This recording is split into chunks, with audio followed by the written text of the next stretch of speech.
Welcome to Season 2 of Outstanding Women Leaders, Witty and Wise Conversations. I'm your host, Katie L. Leeds, leadership and relationship coach by day, comedian and writer by night. I'm on a mission to host 100 million witty and wise conversations that disrupt the way leaders think and the way the world lives in relationship to each other. No more welcome to my TED Talks or Dear Abby Advice friends. It's time to start having powerful conversations, an exchange of ideas without judgments or attachment to changing someone's opinion. We have 4 rules to guide our wit and wisdom exchange today. These rules are inspired by the Coactive Training Institute and create space for powerful connections and authenticity.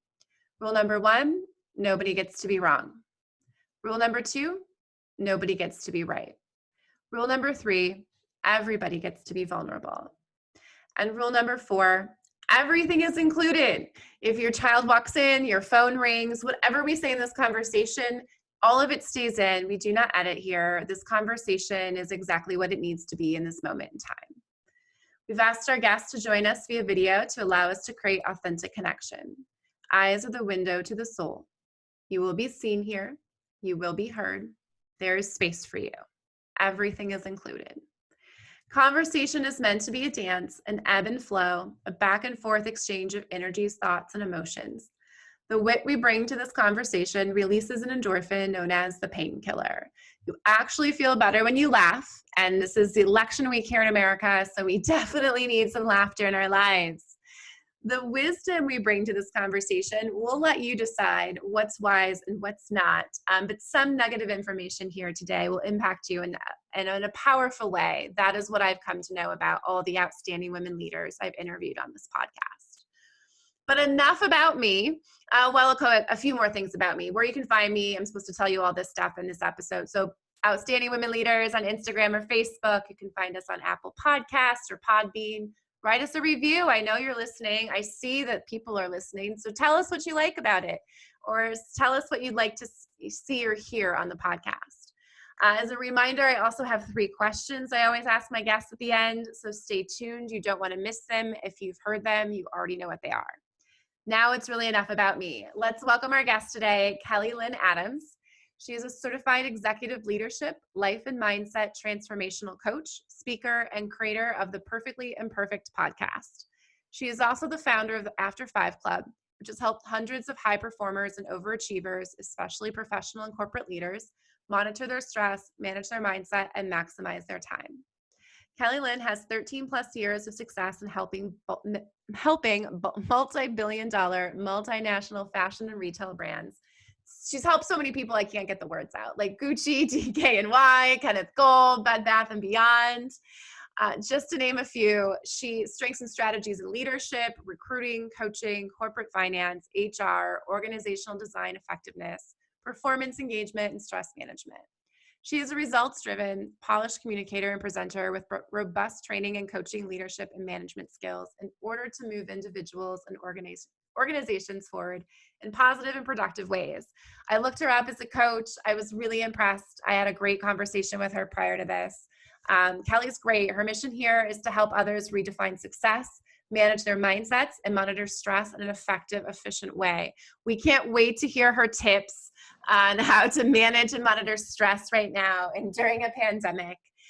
Being a trusted source of transformation, Kelly Lynn helps to create transformation by helping individuals, organizations, and companies move from where they are to where they want to be. And that is what coaching is all about. So welcome, Kelly. Katie, thank you so much for having me. I love your intro and I love the rules of this podcast. Love that. Yes. I forgot to ask you if you would be okay with abiding by those rules before we came on, but it sounds like you're going to be all right with it. Yes, of course. Awesome. So how can we manage stress as leaders? And everyone listening, you are a leader. You are responsible for your world. Hopefully you voted and took participation in that responsibility. And if not, that's okay. We're ready to move you from where you are to where you want to be. So how do we manage this? So my answer is going to be something that is going to shock people. It is not the normal meditate, journal, and all those things are great. My answer is play and pleasure. And why I say that is because for years, like as my own, high achiever, type A personality, go-getter, I was not playing. I would have bouts of play. Like I would maybe, go out with girlfriends or go in a bar and drink, do some of those things. Yet I was so focused and I really lost myself in my work.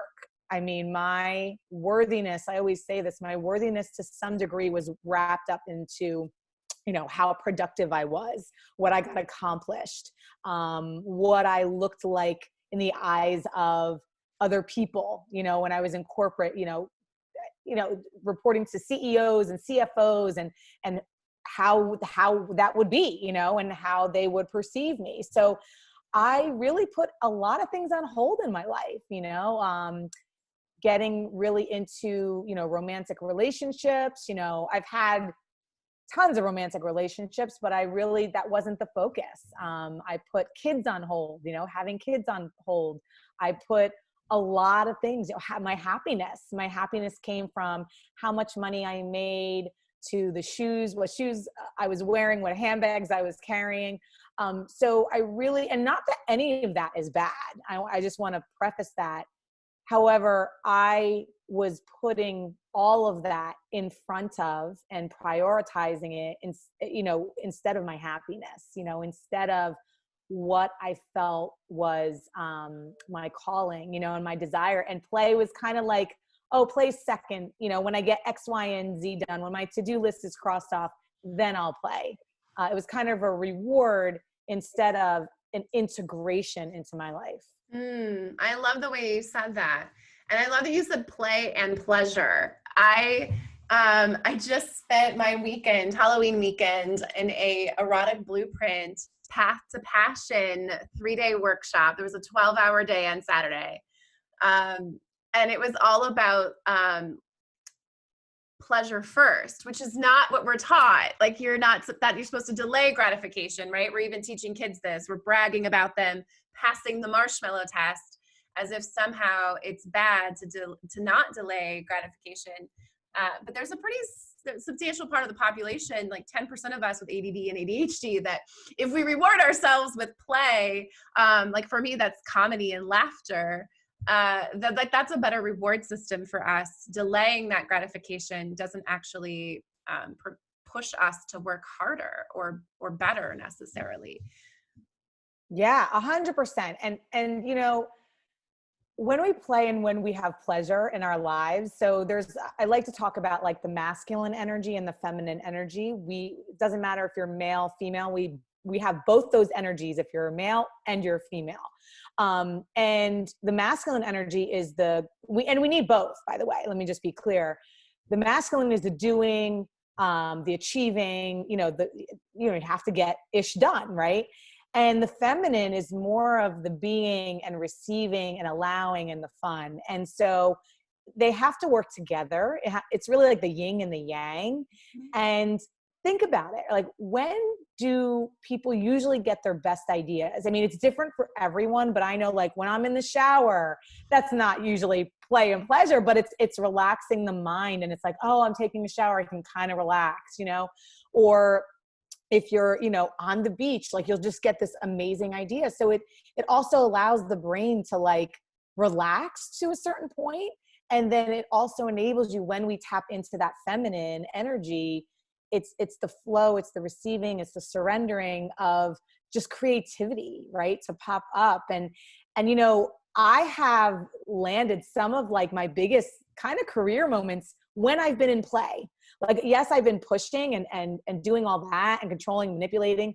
However, I like to say, like, I get clients when I'm playing, like think about, when golf courses or, like business is done in play. I've landed in the media and gotten invitations because, not out of nowhere, but just out of play, so I think it's really important for us to really, welcome play. And I would say this, it's the embodiment of it.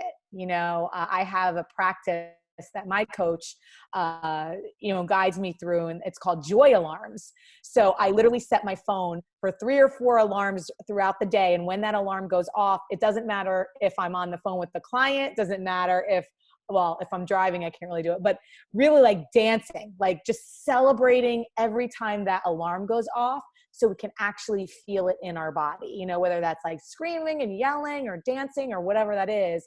So that's a practice for me to really get into my body and embody the change and the pleasure and the play. Yeah, I love that, because it's beyond this gratitude where you're writing it, but you're just feeling it.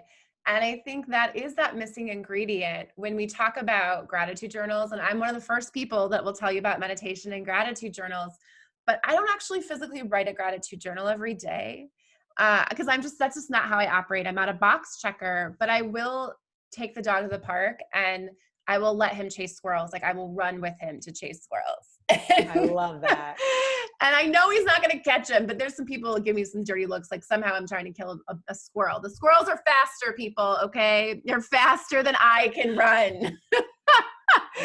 But it's playful. It gets my heart rate up, so I know I'm getting some benefits for exercise. And those are moments I'm grateful for, because I have time in my day to walk the dog to the park. I'm not stuck to a desk job in the city, or I don't have this commute. I'm just working from home. So I love that you've equated your definition of play, has expanded also into just being work. Can you tell me more about what play looks like for you? Like, what do you constitute as play versus? Yeah. Well, I think it's different for everyone. Like, sometimes, it could be binging on the masterclass series, on Netflix. Like it could be anything, like geeking out on whatever you find is pleasurable. Like for me, it's dance. Sometimes it's, I don't really sing, but I like to, sing to songs I love. Drawing, it's things that, I really had to be like, what did I like when I was a kid? And some of those things I didn't like. I'm like, oh, I don't like to make pottery anymore. So I think it really depends on everyone's unique, perspective. And there's maybe things you haven't tried yet, so I would encourage people to try. And there's such a power in play, because research shows, because I was, I'm working on a project called The Power of Play, and research shows like play is not just fluff.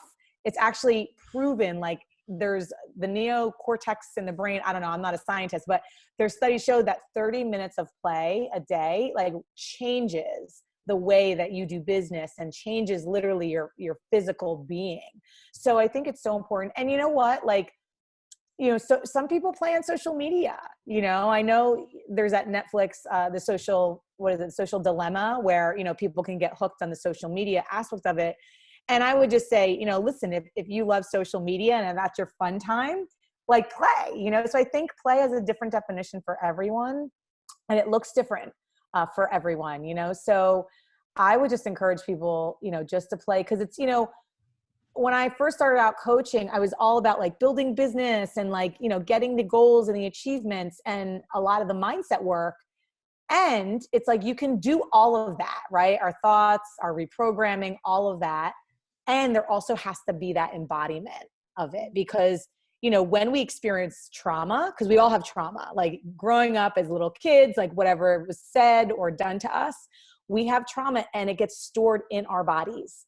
So, and again, I'm not a trauma expert. However, when we kind of let go and we play and we heal that and we start to reprogram our minds, we also have to reprogram our body and our being. So, yeah. So what coming up for me is my program for my coaching certification is the Coactive Institute. It's the being and the doing. And I love you talking about play that is tied to embodiment. It's something that I talk a lot about with my clients. And one of the first exercises I do with them is looking at, when did you feel fully alive when you were a kid? Like, what were you doing? And when I look at my life and what I love what I've taken a stand for my entire life, which is that I've just always done what I love doing. And so when you're like, oh, your career as a teacher 7 years, and then you owned a CrossFit gym, like, yeah, because I didn't love doing that thing anymore. And I was also not going to go against my value of of giving 100% and being humble enough to say, I'm not good at this anymore because I don't like it anymore. And this isn't play for me being a teacher when there's all these rules from the government coming down in my case. So I love to help connect clients to their body for their play, because we forget, kids, like, play is always about your body. And you end up being mindful when you're moving your body. You're aware of your hips moving if you're dancing. You're aware if you're climbing a tree, what's happening. And so it's great for people to just reconnect with your body again. And I would encourage you to get off that social media. Yeah. Yeah. And it's so important. I mean, it's, we don't play enough. And, I'll say this. I think with these times going on, COVID, election time, the whole Black Lives Matter movement, the Me Too movement, all of this is coming up for for it to be healed and to be acknowledged, and to like really pull back the curtains and the layers of the onion. And a lot of people are kind of having this like, oh-ish moment where it's like, wow, like reassessing their lives and reassessing like, what is truly going to make me happy, and what do I stand for, and what have I been tolerating, and what have I been putting up with?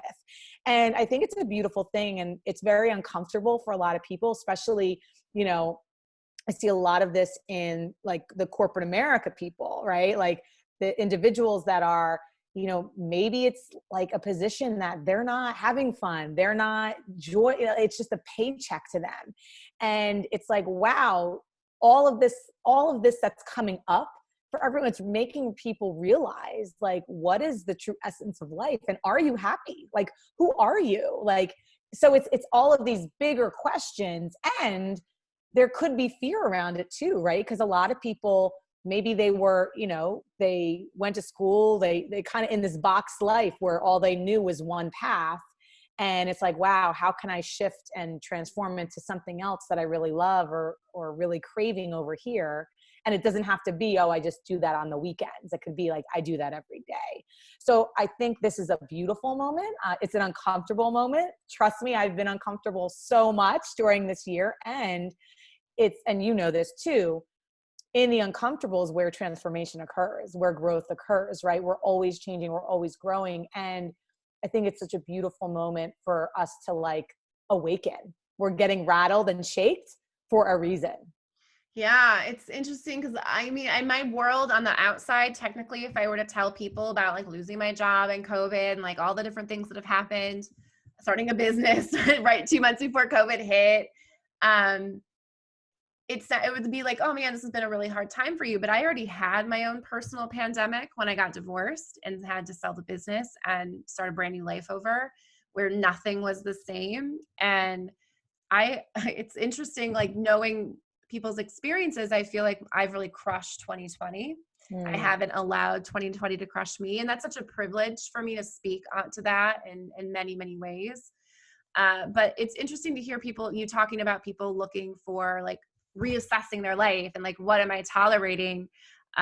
Because when the pandemic happened and I no longer had a job I had to tolerate, I was like, cool, right? Like, great time to collect unemployment, guys. It's at an all-time high for a little period of time.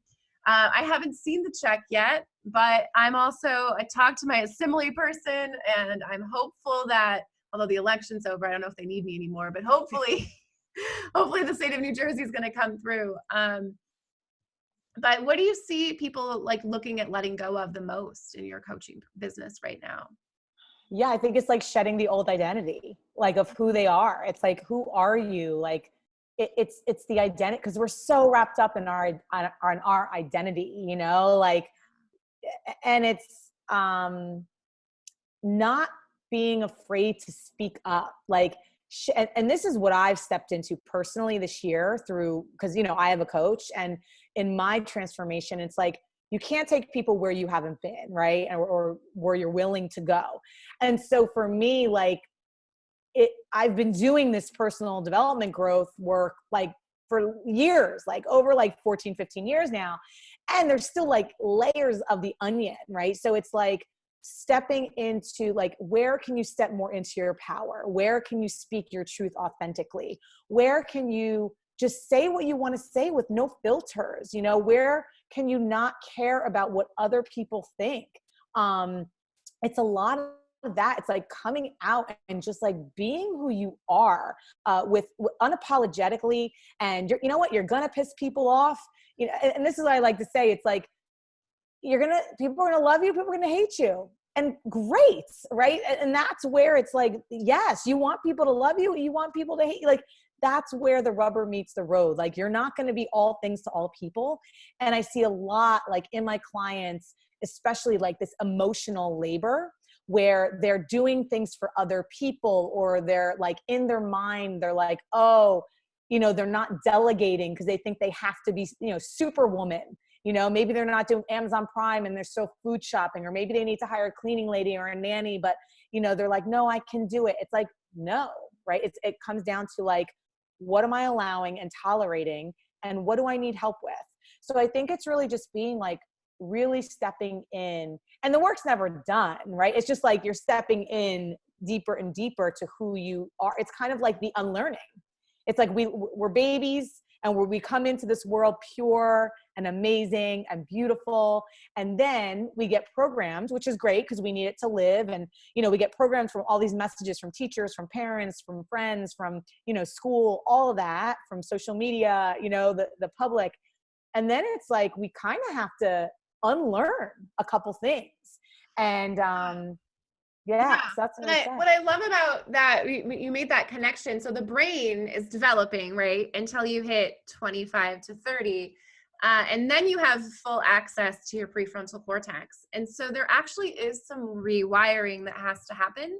And I think people understanding their brains and how their brains work, it would be really helpful for people on that rewiring journey. So you understand like the fight or flight and what you're feeling, and that experience is happening in your amygdala. And you also have these techniques to access your prefrontal cortex immediately. So when we talk about play, like I think about the doctors, the nurses, they're like, bitch, I can't play during the day. Like I'm saving lives, right? But there's still some techniques you can do for 10 seconds to get a little PQ meditation rep that positive intelligence talks about. And that can be play for your mind. I mean, giving yourself the chance to like wiggle your toes. Like I didn't know what that toe felt like next to the little one that went wee, wee, wee all the way home. Like I legit did not know like how to move that toe for a while until I started doing these guided meditations where it was, and like all of a sudden I'm like, oh, so I'm meditating in that. I'm not thinking about the 85 things on my list and how I can manage everything.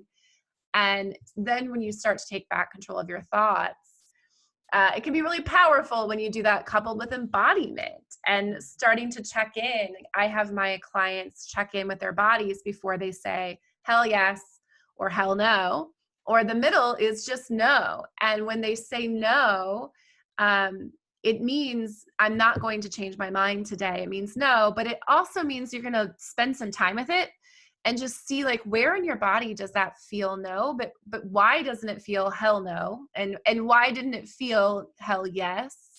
And there's so much wisdom. And it sounds crazy to ask yourself a question like, hey body, where do you feel that? Like what's going on? And you're not schizophrenic, but you'll hear a voice, I promise. Like, and it's a skill that I think we check in as kids, right? Like we fall down and we check in with ourselves to decide if we're going to cry and let people know that we need some comfort. And then we move on and within a few minutes, or we throw our tantrum because a need wasn't met. And then we move on for a few minutes. I think for people to slow down and just think about like, where am I feeling this? And it will offer so much information to you. Yeah. And it's kind of goes with like the whole muscle testing the yes and no, like the body is amazing. Like it totally knows. And I love that you say like, as a kid, right. We like take, for instance, learning how to walk, you know, like, and this is just top of mind because I have a niece who's 2 years old and I see her like, you know, she gets up, she gets back, you know, she falls down, she gets up, and there's not really too much time where she's thinking like, oh, should I get back up? Because if I fall again, like, what is that going to make, does that mean I'm a failure? So that's like where the ego plays with our mind. So I think it's like, yeah, having that like childlike wonder and being like, because they just, they sit there, they play with boxes, they can get them all the amazing toys, yet they want to sit with like and play with sticks and boxes, right? So it's like, where can we just have that childlike wonder? And I think when we play, however we play, that it brings back that like, oh yeah, like that freeness and that surrender and that creativity. Yeah. Like right now I'm imagining maybe the next time I want to play for 5 minutes, because I have only 5 minutes, is to like be enamored with a cardboard box. I'm not kidding. Like, like really see the detail of the color and like really notice, and like that actually your mind is playing in that moment. You're being mindful and you actually are strengthening the gray matter in your prefrontal cortex. So it sounds, as silly as that sounds, like little kids are playing with objects that we use because they're curious about the objects that we use. We don't use their toys. They're not curious about them. And then here we are as adults where we're not actually curious about the shit that's in front of us every day. 100%. I literally noticed on this little calendar I have, well, I noticed today that it said October. But like 4 days ago, I noticed that it is in a costume. But this thing sits on my desk right here. And it was, a couple days before October was over before I even realized the detail of this. And that's just a small example. And that's playful. Like I laughed at that. I literally bought this to bring me joy. And then I didn't even spend time looking at the thing. When was the last time you walked up to those Manolos that you bought and just stared at them for 5 minutes like a little kid and wonder and awe of how they're made? That's play when we don't think of those things as play, but they are. Yeah. It's the slowing down to speed up, and everyone thinks, oh, slowing down, do I have to take it slower? Not necessarily. It's like, it's just being like more aware, and it's not being, lazy. And it is like, it can be an end conversation. And it's, slowing down to speed up, because we're so like, oh my gosh, talk about social media and talk about like our goals. And we're so focused, especially like the entrepreneurial leaders and, really like powerful women like tuning in. It's like, we're such in a go, go, go. And you don't have to be a type A personality, but like, we tend to just do. And it's like, when can we just kind of more of the beingness, the slowing down. Yeah. I love the being. We also in Coactive, we have what's called balance. And what it strikes me is like the definition that we use of balance is so different. So when we think of work-life balance, we think of like, we're doing work this amount of time, and then we have fun this amount of time. But balance for Coactive is about perspective. And so one of the games that we play is, you grab an object. And so I would ask you, give me a topic, whatever topic you have right now. What's coming up for you right now? Oh, me? We're going to play this game. Yeah. Oh, I don't even know. Okay. My program. Your program. All right. Yeah. So when you think about your program, if you were to think about your program from the perspective of this pink cup, what perspective does this cup have? What perspective does it? It's like what it like circular. It's like all inclusive. That's what I think. Ooh, all inclusive. Okay. And so from the perspective of all inclusivity, when you think about your program, what comes up for you? Just allowing any woman who has the desire, to learn and to grow, to be welcomed into the container. The container, into the cup. I love that. That's the cup perspective. And so then if I were to bring out these pink, once again, you see a theme, iPhone earbuds, the wireless ones, what perspective does this have? Listening. How can we listen more? Yes, I love this game. Yeah. And then I have this coaster. Oh my gosh, I love that. With a K on it. Yes. You can't, it's very smooth. It's from Anthropology, so it was way too expensive. It's beautiful. From the perspective of this coaster, when you think about your program. Luxurious and beautiful. And yeah, I would just say, to me, it's fun. I love that. Out of all, let's do one more. We'll do one more. Scissors, purple this time, not pink. Man, these have Oh. been around with me for a while. I have no idea how these made it. When you think of scissors, what perspective do you have? Of my program, cutting out like the mind trash. That's what we work on. Love it. So, out of all four of those perspectives of this container of inclusivity, cutting out the stuff, the luxurious, or the listening, like when you think of your program, what's the one thing that you'd want people to take away? Which perspective? I would say all of them, but I think the first one of like the inclusivity, like being just being open and like there's no judgment here, being welcomed, being like, to me, because inclusivity means like everyone is being heard and understood and seen and felt and all of that and acknowledged. So that would be important for me. I love that. And so, see, guys, you can play with the objects around you. I love it. We bought this shit for a reason, right? Like I have this 4-pack of like $30 or $40 coasters for a reason. Like you should use them when you feel stuck, and you think about what perspective. It sounds so silly, but you're bringing your brain into that right-brained little kid creativity. Like, okay, well, how the fuck does a cup think? Yeah. That's play, and that's productive play. If I ever build my empire again where I have employees, when I build it, it's being built right now. This is my idea of a meeting of, hey guys, everybody's like whiteboarding their ideas. Like those things are cool, but I want you to bring in a bunch of objects and let's get some unique perspectives. And what do we feel like? What resonates? And I love that what resonates for you is inclusivity and how important that is for your program. Yeah, I love that little game that you play, because it's so powerful. Because then also it's like, well, you're kind of a comedian, right? Like they say, don't you remember things and learn things quicker when you laugh? Like laughter is such medicine, right? So yeah, well, you get a little surge of some hormones, and when you're creating habits, your short and your long-term memory, they live right next to your basal ganglia, which is where your habits form.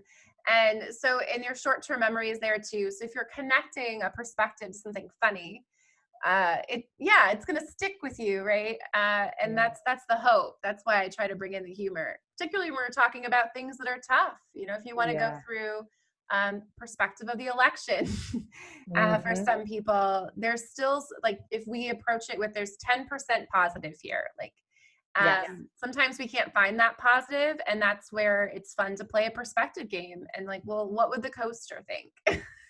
Yes, I love that.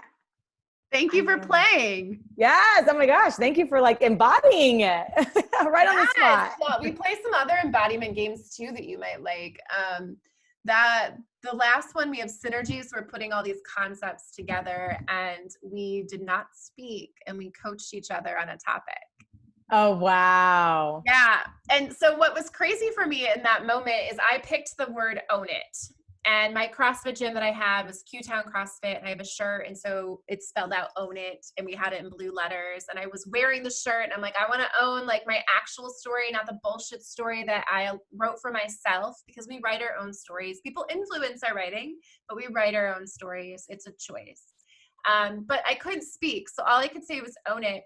And so it started out with like grabbing a water bottle as like I owned it and like told people they couldn't have it. And then I wanted to like go into the judgment side of own it. And I wanted to kind of represent like owning it's kind of bad. But my body, like I couldn't come up with an idea of how to show that with my body.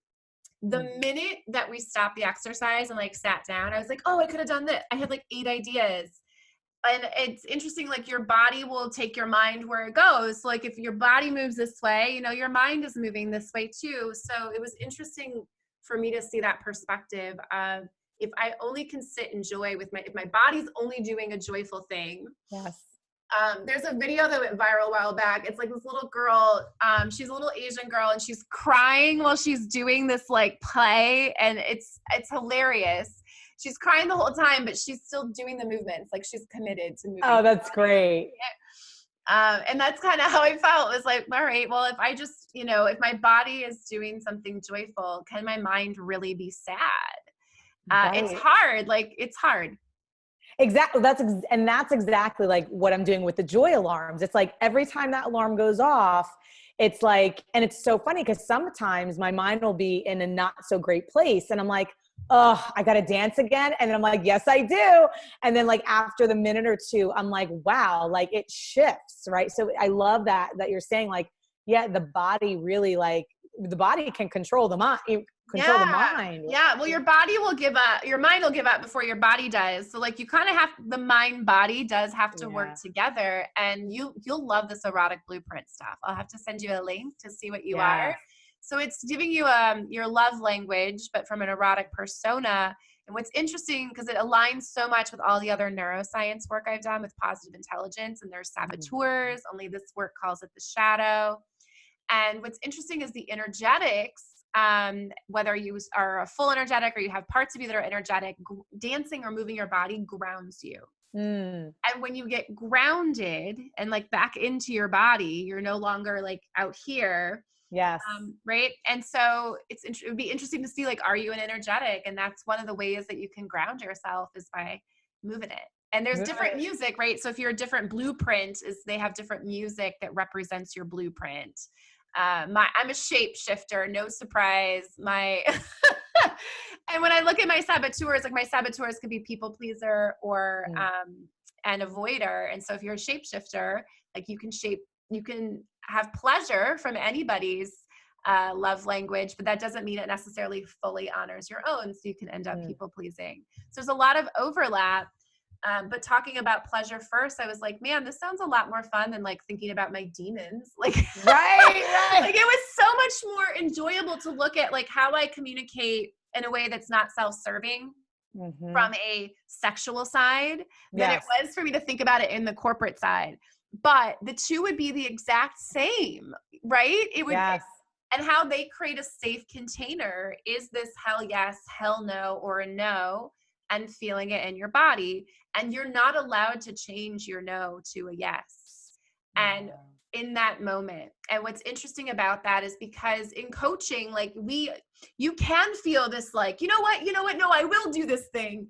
And we don't want that. We want you to feel really grounded when you're making that decision. So I love that container that they created as they were doing it and exploring like sexual toys. But even creating that container in an idea place, right, where you're having a leadership team meeting and it's we need to sit with things. Although maybe the opposite of that would be the yes and, which they also do as well, which is yes. And what I love about this idea, and yes, exactly. Any other advice that you have, or transformation tips, or just experiences that you can share with our audience about really connecting with play and transforming their lives as a result? Yeah, I would say, I think the mindset piece is very important too. And I think, I like when you said like the whole reprogramming, and I like to think about, think about a forest and like a pathway that's not a pathway yet. So we have to make this a habit, and I don't like the word have to, but we get to, right? We get to choose to make this a habit every day. And I think people can easily forget that, and I think a tip here would be, just to do it every day, kind of like brushing your teeth and like getting in the shower, like just make it a point to play and to experience pleasure, however that looks for you. And I think that's so important. And then also, it can also mean, like, embodiment to me also means you can do the mirror work, looking at yourself in the mirror and saying like, just simply like, I am beautiful, like over and over and over. There's another tip that my coach has me do where it's, whatever I'm working on, whether it's the money area of my life, everything's connected, by the way, money or relationship area of my life or health, whatever it is, I'll have like an affirmation or two, and I will have to repeat the affirmation 22 times, right? For say 22 days. And that it really, it really ingrains, in you that it becomes part of you and becomes part of your container. And so I think the repetition and not to make it boring, because then I think of repetition and I think of mundane, and it's like, no, it doesn't, you get to choose what that is, right? It could be in the morning, the night, it could be spontaneous. And I would say pick something that you really love, you know? So for the 22 days, like I was so excited that I get to speak out loud. And I think there's something also about speaking out loud in your body, because it's about, when you speak out loud, you're declaring and decreeing something to be true. And your words are so powerful. You know, I had another coach say, you know, your words create your world. And I think that's so true. And it's just being cognizant of how are we speaking?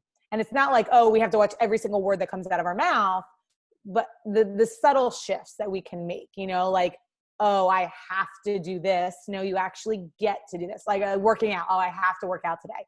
Well, no, you get to work out because you have maybe all your limbs and you're not sick or you don't have COVID, you know, so we can really like just, it's a shift in perception. Yeah, I love that. What clients are you most excited about working with right now? Like, who's the client that you're like, ooh, I can't wait to help transform your life? Yes. And you know what? I don't like to say, like, I never like to be called like, oh, like take responsibility for their transformation, because, you know, I never want to be the guru. Like I want my clients to come to me and then like really never need me again. Like I don't want it to be a codependent relationship. And That's so, the transformation part, right? yes, and I think, you know, there's some people that, you know, I've worked with coaches for years, and then I've shifted. So me personally, I don't like to be, you know, I like to be the co-creator in their lives. And, you know, the person I love to work with is kind of a version of me, you know, it's, you know, this one client, she's like fierce, she's powerful, and it's like the dichotomy that I have too. It's like she's grounded and she's like has this business acumen, yet she's like so woo woo and she gets it, you know, like she can go off the woo woo spiritual like bandwagon, but not spiritual bypass. Like I'm not into that. So it's the groundedness and, you know, and the willingness. Like I love, and she's so willing, but I love when clients are willing, and I'll say this, willing and have their own discernment. Because I know at a point in my time, I was so willing to do whatever, you know, I would look at some of my coaches being like, oh, I want to be you. And then I wouldn't use my own discernment.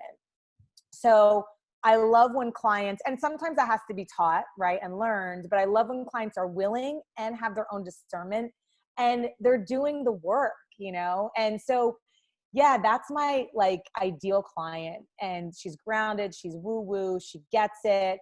And she's also like stepping into her power and like coming more into herself. And I do coach men and women, by the way. So, you know, I do have 2 male clients, and they're more actually executive type clients, which is interesting to me. And it's just, you know, like I would say every person that comes into your life, every client is either an aspect of you, or it's kind of like you're co-creating. So yes, I'm the student and the teacher in that relationship. And so is the other, you know, so is the client, student and teacher. And yeah, so that's what I would say is like, that's the ideal client. And it's not like so specific. And I would say it's like a soul knowing, you know, it's a soul, like, yeah, it's a soul knowing. It's the energetic knowing. It's, you know, I've referred people out that, you know, are just not a right fit for me, and nor a right fit for them. And I know it. And, you know, I don't want to take someone's time, money, energy, and attention if I know I won't be able to serve them the best way, you know, that they need to be served. So I think for me, it's kind of like when you're dating, right? Like you feel that, and you know, like you're like, no, this is not right. So it's the same thing in how I take my clients on. It has to be an energetic match and match on kind of all levels. And so, yeah. I could not agree more. And I'm entering a certification program because it's COVID. So I'm like, how else can I learn in addition to neuroscience and coaching? And so for the coactive, I have these 5 clients who give up a little bit of their confidentiality and agree to be recorded only for these learning purposes. But so I give a discounted rate for that. And so I think about, okay, like who do I really want to work with then at a ridiculously cheap rate because it'll bring me joy. And so sometimes I find like people when they get into coaching, you've been in the space for a long time, so it's different for you. But for new people that get into coaching, sometimes we get excited because our clients are moving forward, right? And we're valuing our self-worth and whether or not our clients are doing something amazing. And I find that the teacher in me really loves to work with clients that are looking for 1 year long transformation. Like they understand I have anxiety or I have depression, or they're not ready for some type of particular coaching that would push them into goals. Like some of these clients, I don't even I expect them to not do homework for months. Yes. And what we do is we just learn more about what homework until we find a homework assignment that resonates and build a new neural pathway that suggests for them, like gives them a place to uncover, like, why don't I actually like to do these things? But I can't do all those clients. That's too many. And so the other part of me, I'm an entrepreneur. I own businesses. And so I love helping people that the people that should have the money to invest in themselves. Like you should say, I should invest amount of money that frightens me because I'm going to build something that doesn't even seem possible. But it's fun to be able to offer a really cheap rate for people that you just believe in. And like, you just know, like, yep, this is going to be fun. In 6 months, you are going to hopefully continue to hire me, but you'll be able to pay me what I actually charge. Like those things are fun. So those things are kind of what's lighting me up now. But I love that you mentioned that you kind of, your energy as you shift, the clients that you attract also shift. Because we are just so multifaceted as people. I also am divorced, so I also, of course, end up coaching people that have gone through a pretty big transition in that way.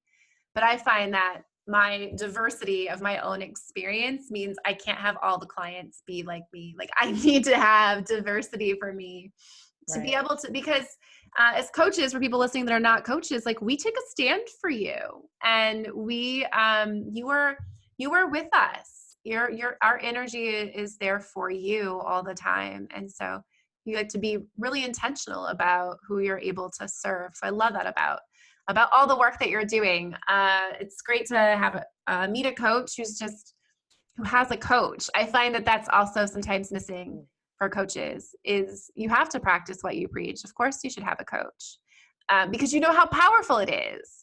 And you know that when you're doing something amazing, you need to have that amazing support. The CEO of Google gets a coach for a reason. And so, right? So why would you as a CEO of your own company not want to take advantage of having your own coach? Yeah. Yeah. And I would say this, like, some people are, they get hung up, like especially in this self-development world. It's like, oh my gosh, I don't have a coach for 6 months. And like, oh my, what does that mean about me? Right. So I don't want to paint the picture like, not everyone needs a coach. I would say no one needs a coach, but no one. Yeah. But there are times in your life where you're like, you know what? I need a coach to kick my ass.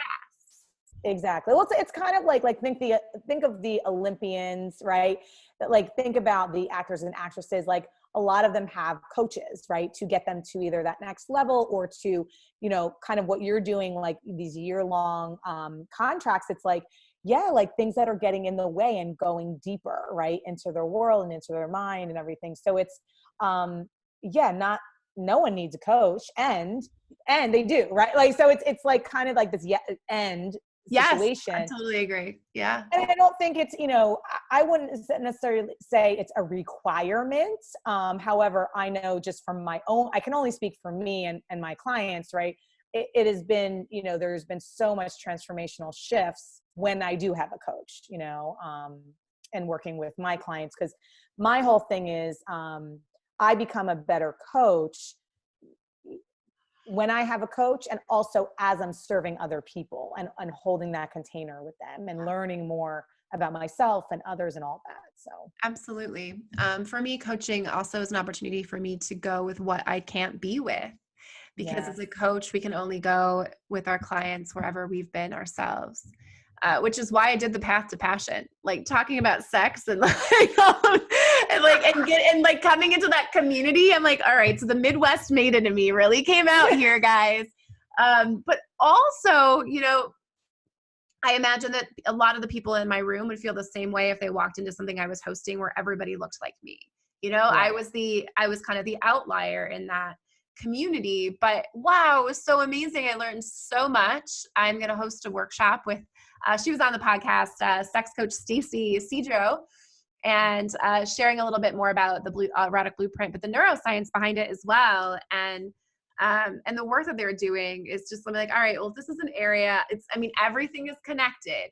Yeah. And so if this isn't something that I would necessarily want to talk about, particularly for men that I coach, I think it's true for women as well, but you fix your sex life, your work life's going to get great.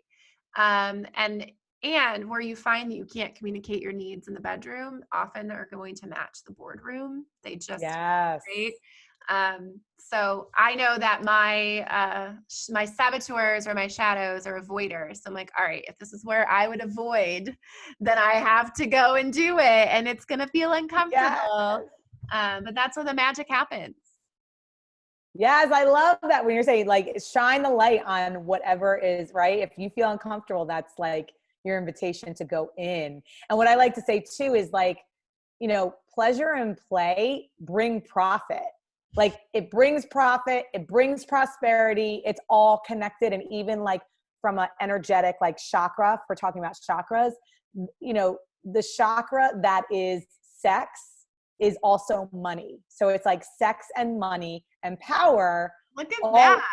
All lie in that chakra. So it is 100% exactly what you're saying. It's all connected. So yeah, it's like looking more into that, like where am I hiding? Where am I avoiding? Where am I not stepping in, leaning into? And we all have different versions, right? It's no one's perfect. And that's, so it's very interesting. Yeah, they also talk about so they talk about stages and phases. And I loved how they use this language. So, a phase is a longer period of time. So for example, postpartum, you are in a phase of not having sex. You just gave birth to a baby. Where a stage could be that day. A stage would be maybe a couple of days, and looking at the different places you could be in where you're at rest. And all of those were really just judgment-free areas. So it was a place for you to look at. It was a universal language to use among people to say, this is the stage that I'm in right now, or this is the phase I'm in. I think about that equating to life or work even. There are times at work where you need to be in a phase of rest, which is what you're talking about a little bit with play. And there can be stages of rest. If your phase gets too long, then you have some problems. But I love that they did it in such a judgment-free way and had these different labels for what you could call these areas of your life. And for women on a 28-day cycle, you definitely are going to see a huge difference. And paying attention to that allows you to communicate better with your partner. And that's just getting connected once again to your body, which is where we started this whole conversation, right? Is if you're aware, like, and I'll be really intimate here. Like I was talking with Stacy about it. Like if I don't like my cervix moves during my cycle. And so there's a couple days right before where my cervix, you're going to poke me in the cervix and it's going to hurt. Like stop. Yeah. And, but at the same time, it doesn't mean I don't have a sex drive. It just means I don't want penetration. And like, so it's listening to your body and like being aware of where you're at versus judging yourself and being like, oh, here I am again, like 5 times in a row. I didn't want to have sex. It's just a nice language. We're so judgmental, I think, oftentimes for ourselves when we're looking at, oh, I haven't put a proposal together in a week, well, maybe you're in a phase of rest. What is this time kind of telling you, like checking in with your body? So all about embodiment. I love it. Talked about my sex life on here for the first time. That's fun. Before we go today, I have 3 questions I ask every guest. The first one is, what is your superpower? Connecting with people and connecting people. I love that.